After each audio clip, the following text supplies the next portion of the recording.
Lectura del Santo Evangelio según San Mateo. Genealogía de Jesucristo, hijo de David, hijo de Abraham. Abraham engendró a Isaac, Isaac a Jacob, Jacob a Judá y a sus hermanos. Judá engendró de Tamar a Farés y a Sara, Farés a Esrom, Esrom a Aram, Aram a Aminadab, Aminadab a Nasón, Nasón a Salmón, Salmón engendró de Rahab a Boz, Boz engendró de Rut a Obed, Obed a Jesé y Jesé al rey David. David engendró de la mujer de Urías a Salomón, Salomón a Roboam, Roboam a Abia, Abia a Asaf, Asaf a Josafat, Josafat a Joram, Joram a Osías, Osías a Joatam, Joatam a Acaz, Acaz a Ezequías, Ezequías a Manasés, Manasés a Amón, Amón a Josías, Josías engendró a Jeconías y a sus hermanos durante el destierro en Babilonia.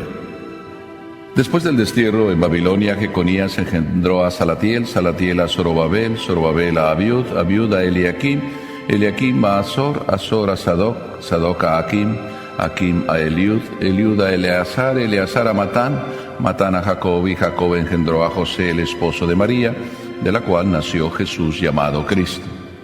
De modo que el total de generaciones desde Abraham hasta David es de 14. Desde David hasta la deportación a Babilonia es de 14, y desde la deportación a Babilonia hasta Cristo es de 14. Palabra del Señor.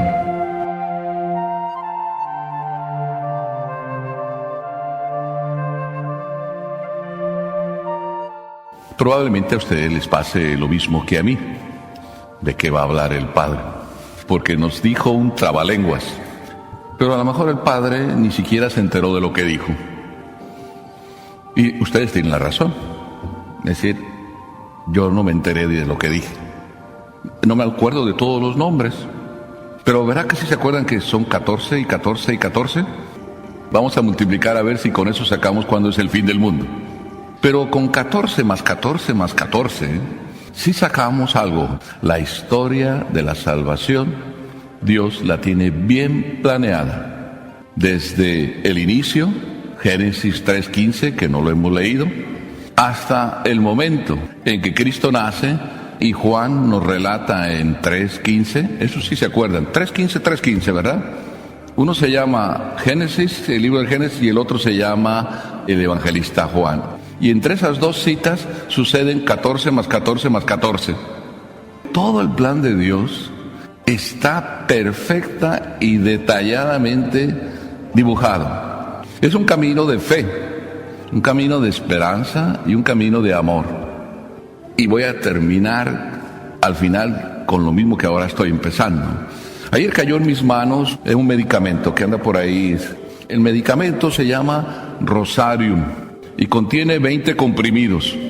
Cada comprimido se llama Misterio Contemplativo.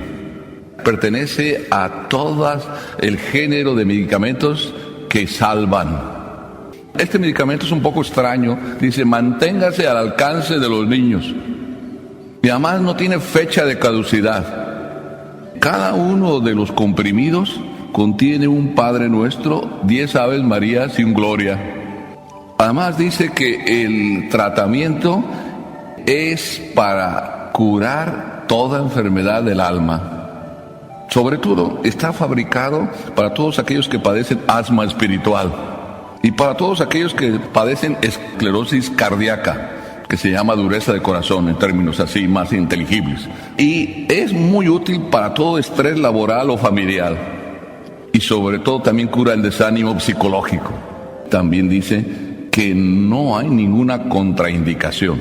Además, la dosis es a 2 misterios por niño y a 5 por adulto. 2 comprimidos por niño y 2 por adulto. Pero si hay una sobredosis, que no importa, que puede haber sobredosis. Las que están en embarazo, nos dice que el uso prolongado de este medicamento crea estabilidad emocional y espiritual en la madre y en el niño. Y yo no he visto aquí que lo diga, pero lo podía decir, no hay vómitos cuando lo tomas.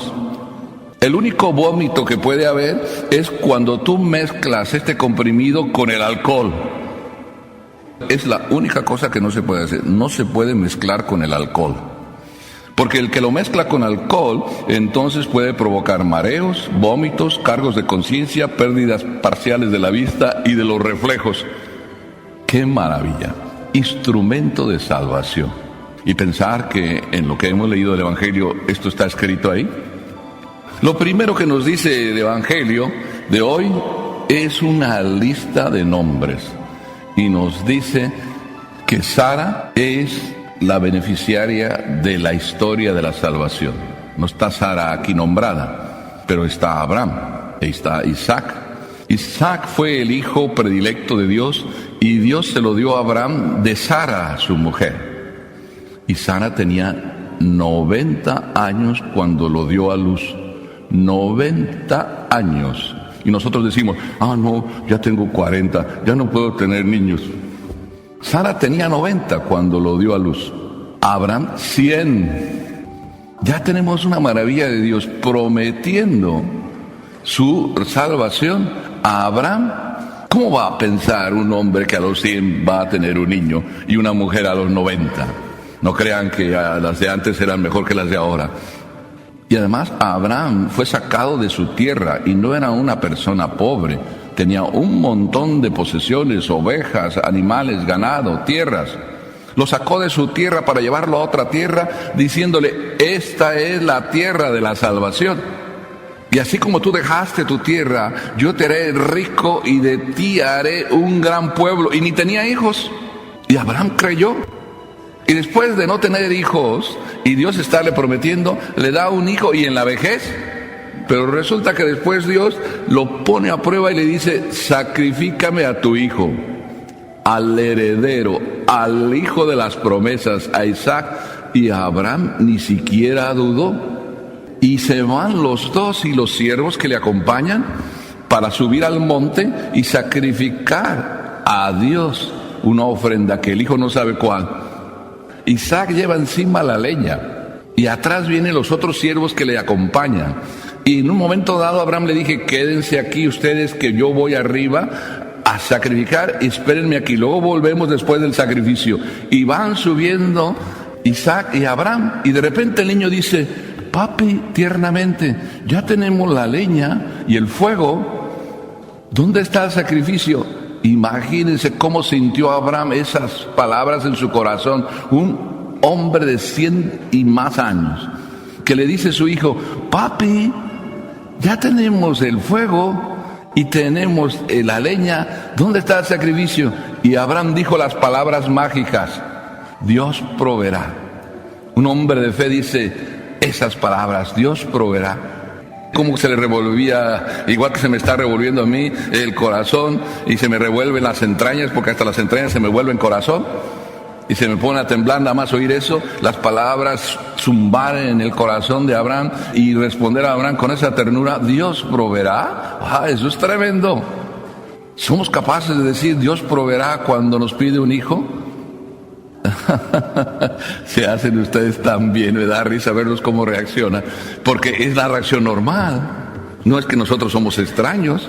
Abraham es un hombre de fe, nosotros vivimos de fe y creemos, yo diría que quizá no tanto de fe, y luego se va a explicar por qué estoy diciendo esto, pero Abraham es solo fe, no ve nada, y lo poco que veía la esperanza de su hijo, Dios se lo pide, primero se lo dio y ahora se lo pide.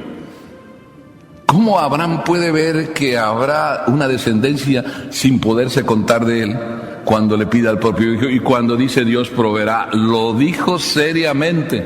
Él no sabía cuál era el plan de Dios. Y cuando ya colocaron la leña y el fuego y ya le echa encima la espada para matarlo, el ángel le detiene su mano y entonces le dice, Abraham, veo que crees, es suficiente. ¿Qué habrá pasado en ese instante en Abraham? Eso es bien claro. Cumplió, creyó y recibió la alegría por creer. Pero ¿qué habrá pasado en Isaac? Estaría diciendo tristemente, papi, ¿qué haces? ¿O es que el que tiene fe transmite la fe y el hijo también estaba diciendo, Dios proveerá? Lo cierto es que Abraham, un hombre de fe, le enseñó a su hijo también que hay que tener fe. Y los dos viviendo de fe creyeron en lo mismo Qué hermoso creer. 14 generaciones pasaron desde Abraham hasta David. David es un rey, ya no estamos hablando de un nómada. De David en adelante hasta la deportación, hasta que fueron hechos esclavos los judíos, ¿de qué vivieron? Esperaban la promesa y que del rey David nacería un hijo. Dios se lo prometió también a David: de ti saldrá el rey.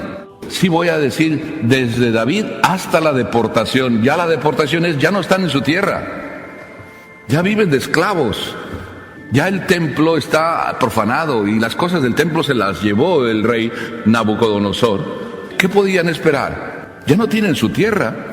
Los profetas que fueron deportados junto con el pueblo mantenían la esperanza. Como hoy también oímos, vendrá un Salvador. Y estamos en una espera. No son 14 generaciones que tenemos que esperar, sino simplemente 8 días para esa espera. Vivimos como ya cómodos, como que ya se dio.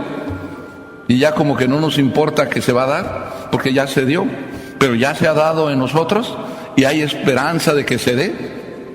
Y luego viene lo tercero, de la deportación, del vivir fuera de la tierra a volver otra vez a la tierra. Pasaron otras 14 generaciones y fue también otra pareja, José y María, las que realizaron ya no el plan de la fe, no el plan de la esperanza, sino el plan del amor. Porque cuando ya se tiene al Salvador, ya no se necesita creer. Cuando ya se tiene, ya no se necesita esperar. Cuando ya se tiene, es dejar lo que se quede. Y eso solo lo logra el amor. Es el amor el que nos hace vibrar con el que amamos. Fue María y José quienes nos trajeron a Jesús, porque dijeron sí, hoy es Navidad, y además por adelantado.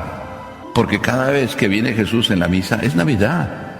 Nosotros no vivimos de esperanza.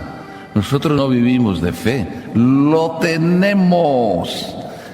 Y solo lo que se tiene se llega a amar cuando se conoce que lo tiene. Pero si lo ignoramos, reflexionemos que desde Abraham hasta José y María fueron exactamente 14 más 14 más 14, porque el amor de Dios se cumple perfectamente. Pero nosotros vamos a dejarnos amar por Dios para que se cumpla en nosotros perfectamente. Lo dejo así en pregunta. Y vamos a prepararnos en estos 8 días que nos quedan para que perfectamente se cumpla el amor de Dios y venga a nuestra vida. Lo dejo en pregunta. ¿Y qué tenemos que hacer? Lo dejo en pregunta. ¿Y qué vamos a ir haciendo todos los días? Lo dejo así. Porque para el que ama, toda pregunta tiene respuesta. Amén.